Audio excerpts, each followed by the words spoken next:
Hello, hello. Welcome back to another episode of Low-Key Chaotic. Today I want to talk about something that was inspired by someone that I met in London many, many years ago. We aren't friends. We still follow each other on social media. And we have ever since we met. And I always thought she was really cool. She's like this POC DJ, like dresses alternative gothy and like built a whole career on like her creative passions. Like I said, she's a DJ, she's a model. And I love it when people manage to like make money with their passions. That shit is fucking dope. And when I saw the content she's posting recently, I was kind of shook because a lot of the content she's posting recently is her admitting to the world that she is a MAGA, Trump supporting Christian conservative, which, like I understand why she felt nervous sharing that with the world, because she's working in spaces that are fueled by liberals. Like, hello, DJing at a rave, dressing like an alternative goth. Anyways, that's why that's what I kind of want to get into today, because politics and aesthetics used to be so intertwined. Like back in the day, you did not dress a certain way and then have political beliefs that were the complete opposite. It just didn't make sense. But of course, in times of the internet, like aesthetics are just aesthetics. Like that shit does not represent who people are anymore and what they believe in.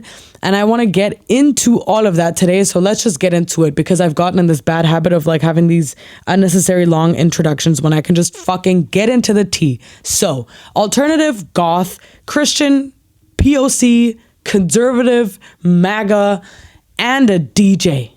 30 years ago, that combination would have been an absolute contradiction. Gothic and alternative, they were born out of counterculture, rejecting tradition, rejecting mainstream morality, rejecting exactly the kind of conservative values you'd associate with church or politics. But today, in the time of the internet, it actually makes sense, because being alternative or goth has just become a vibe. It's become an aesthetic. It's the fucking eyeliner and the piercings and the tattoos and the lace and the chokers. Like, it's all just a vibe. It has nothing to do, not necessarily to do with community anymore, and it has nothing to do with a political stance anymore. And here's the twist. I feel like offline, in real spaces like clubs and raves, politics haven't disappeared as much as they have with the internet turning everything into a commodity and everything into an aesthetic. And I feel like that's where things get kind of messy, because my friend, my acquaintance person that I met 8 years ago in London, when she talked about how she's hid her conservative side out of fear of being canceled and not being booked as a DJ, I understood that, because it makes sense. Raves and the festival scene, they have always leaned left, not because it's cool or fashionable, but because it's what literally built a safe space for queer people, for trans people, for Black communities. Anyone who didn't fit into the conservative society was safe there, more or less, right? So when you walk into that space and you say you're conservative, or especially that you're a MAGA, a Trump voter, it's not just a different opinion about taxes. It's stepping into a safe space for people that your politics is directly threatening. And that's what I'm essentially trying to get into today. How did goth go from being a political counterculture to just a pure aesthetic? Why do raves still carry their leftist DNA when other subcultures have completely lost it? And what does it mean to be an alternative goth Christian conservative in 2025? So let's just take it all the way back to the beginning. Goth is something that started in the 70s, early 80s. You have to think Bauhaus, you have to think the Banshees, The Cure. It wasn't just a fashion statement, it was a whole scene. It was about the dark music and the do-it-yourself zines and the underground clubs. You didn't just buy a black outfit and call yourself goth. You had to know the music. You had to know the culture. You had to show up at the shows and actually be a part of the community. And being goth back then, it meant something. And I know that the community is still very real and very active. Like, I know it still means something today too, but not, it didn't just mean something. Like, nowadays you have the people that goth means something to, but you also have just as many people that it's just an aesthetic for.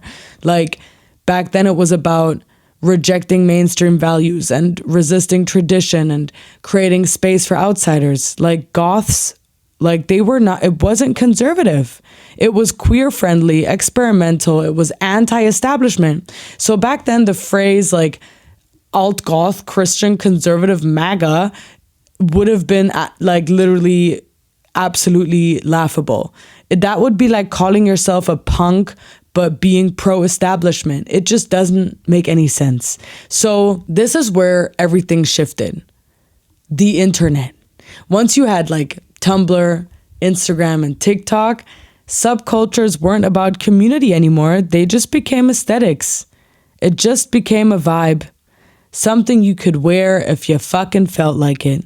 Fast fashion and capitalism made it even easier. You could literally walk into a mall and buy a choker and fishnets and lace and eyeliner and call yourself a goth without ever having listened to the fucking music. Like, being on the internet, everything is about personal branding, whether it's being fucking cottagecore or the soft girl or the e-boy or the alt-goth. Like, these are aesthetics you can mix and match like an outfit, because that's all it is these days, a fucking outfit. They don't come with political values anymore. And that's why being an alternative goth Christian conservative doesn't make any fucking sense, because online, you're not required to be part of that old goth community. You can just borrow the look. Aesthetics do not equal politics anymore. But offline, in real spaces, some subcultures, they still carry these politics. And rave culture is one of them. Why? Because raves were built by marginalized communities, by queers, by trans, by black and brown communities, working class kids who needed to escape. Like, the dance floor was not just about music, it was about freedom and safety and joy and being who you are when the outside world is telling you you can't. And that makes complete sense, no? Like, if you're announcing you're conservative, or even worse, that you're MAGA, why would you be welcomed in a space built by the very people your politics target? Even if you, like, personally don't want to harm anyone, your beliefs still represent harm. They still say, I vote for people who want to take away your rights. And that presence makes people obviously feel unsafe. That's why the rave scene, even in 2025, still leans left, because safety is in its DNA. You don't get to erase that just because aesthetics have gone apolitical online, right? So now here's where I want to slow down and really separate two things: being conservative and being MAGA. Because being a conservative can mean a lot of things: faith, family, tradition, small government. Like, I may not agree with a lot of the conservative values, but they exist across cultures. Like, you'll find conservative people in every religion and in every country.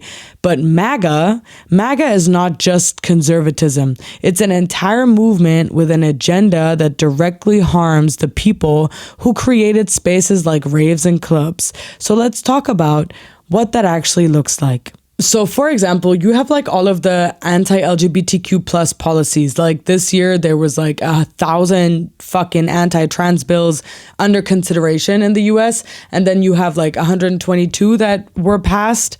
And then you have like the fucking abortion rights situation. Like, Trump literally stacked the Supreme Court that overturned Roe v. Wade, that stripped millions of women and people with uteruses of their right to choose. And then you have all the racist rhetoric and all the policies where Trump is literally calling immigrants rapists and has pushed a Muslim ban and called like majority black nations shithole countries and like emboldened white nationalist groups. Like, it's just insane. And then you have like all this authoritarian bullshit, like January 6th and trying to overturn an election and calling journalists enemies of the people. Like, MAGA is all about control, whereas rave culture has always been about liberation.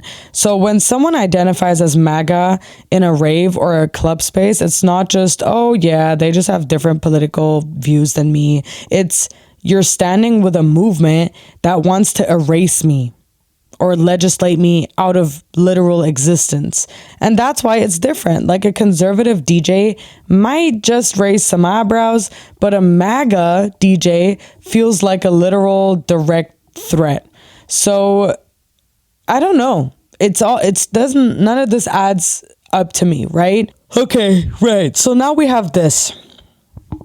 So this is where we're at in the conversation. We have dissected what the difference is between MAGA and being conservative. We have looked at why it's so contradictory to have a MAGA conservative be a DJ.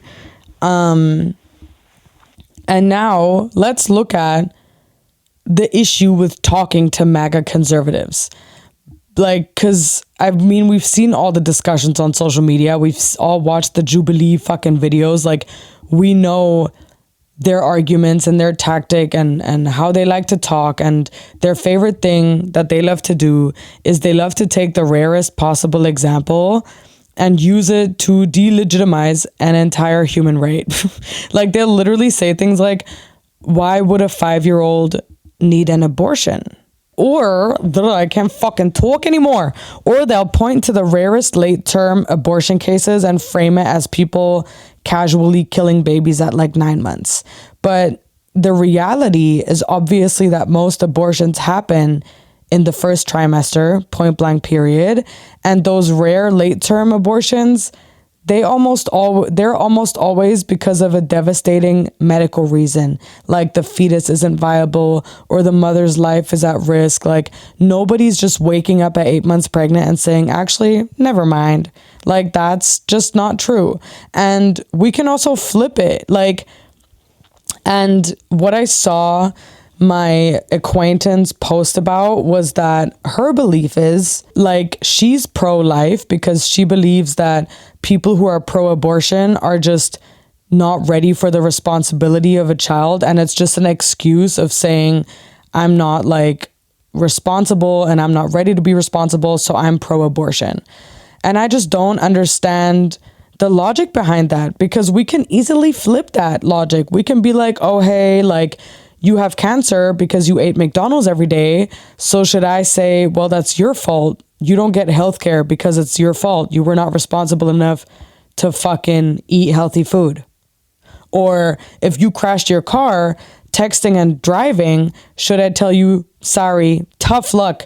You don't get to go to the hospital because it was your fucking fault that you were driving and using your phone. Like, this logic doesn't add up. So I understand the argument. Like, she's saying if you're choosing to have sex, you should ideally be responsible enough to deal with the consequences. And in theory, that makes sense. It would be nice if that's how the world worked, but that's just not reality.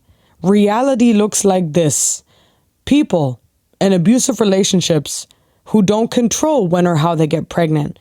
Teenagers with no proper sex education because the same conservatives cut it from schools.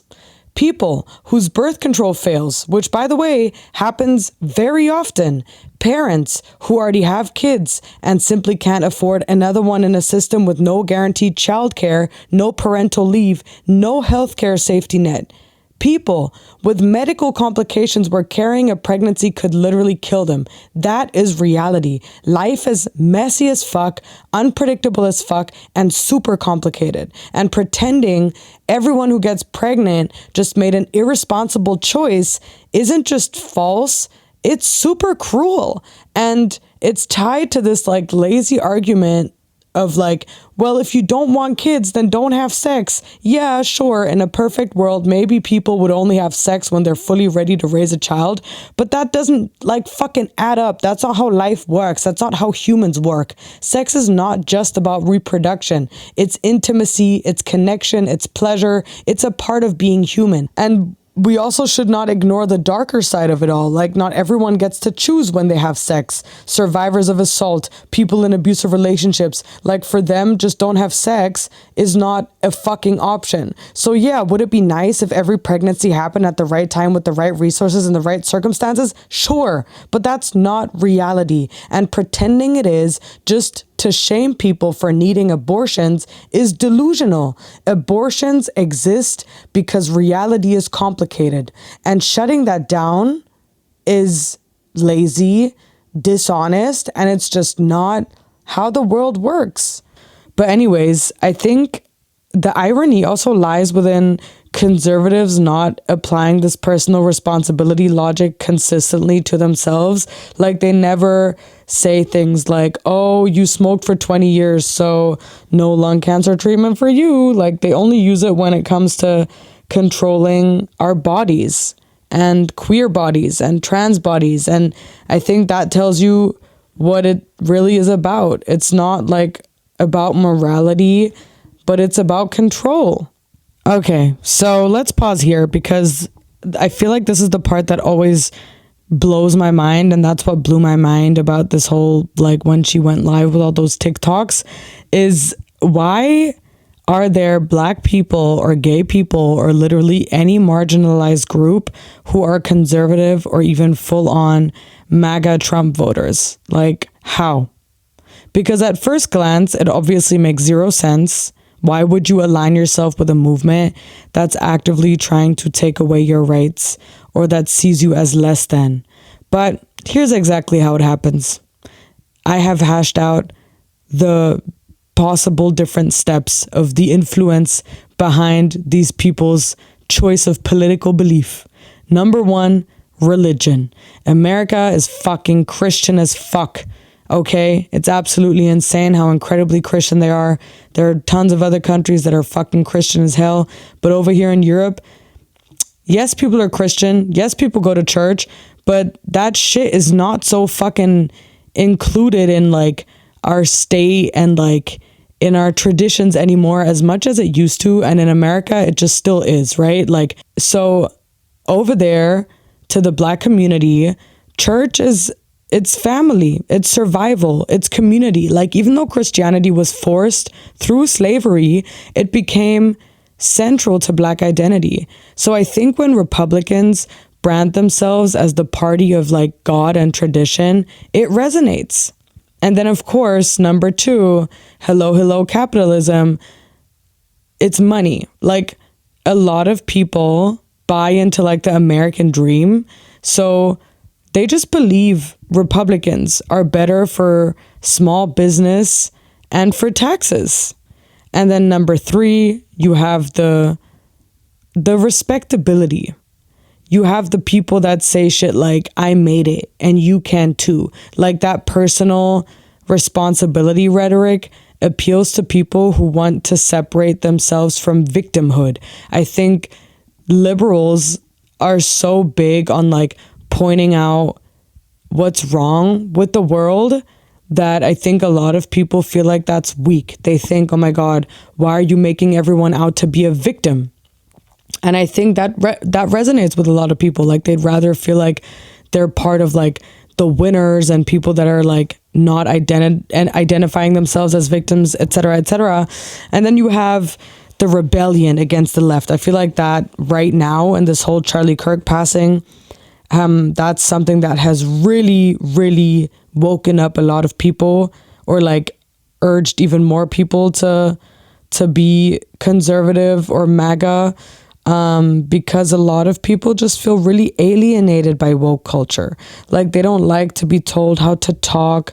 They don't like how to label themselves. They don't like being told how to fucking do anything, how to be right, political correctness, whatever.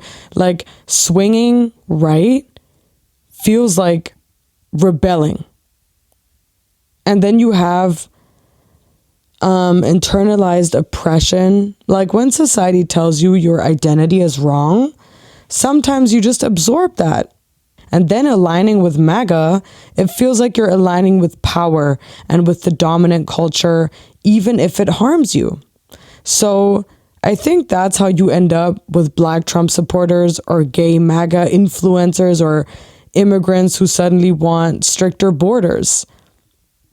But I think we need to be clear about the fact that that's super contradictory. Like, it's self-destructive. Supporting Trump isn't a controversial opinion. It's not edgy. It's aligning yourself with a movement that openly wants to strip away your rights. Which brings me back to my DJ acquaintance. Because online, she can live freely in contradiction, be an alternative, goth, Christian, conservative, but because online, subcultures are flattened into aesthetics.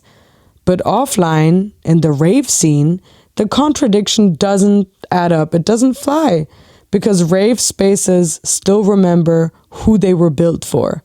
They protect their people. So her fear of cancellation is about survival. Like, her politics don't just make her different, they make her dangerous to the community she's making money from, essentially. The community she's stepping into, the community she's working in, working with. And honestly, like I said before, that fear makes so much fucking sense. So I wonder how long she's gonna keep all of these TikToks up for until she needs to, like, I don't know. I mean, to be honest, I think she should keep them up. Like, it's not good to feel like you need to hide away from, like, you need to hide yourself, and you can't be, like, honest with the world about who you are, but you also need to then be prepared to deal with the consequences, which may be that the rave culture is very soon going to catch on to who she really is and then stop engaging with her and stop booking her, etc., etc. So what does all of this tell us? That everything online is remixable. Aesthetics are apolitical. You can be goth and conservative. You can be a trad wife and a feminist. You can be alternative and Christian. No one gives a shit. But offline, in real spaces, history absolutely matters. Community matters. Safe spaces remember who they were. Safe spaces remember who they were built for. So yeah, being an alternative, goth, Christian, conservative, MAGA might make some sort of sense on TikTok, but in the real world, in spaces born from liberation struggles, your politics still matter. And I think that's all from me today. Thank you so much for tuning in. You know where to find me. Low-Key Chaotic Podcast everywhere. And I'm going to see you guys next week. I love y'all.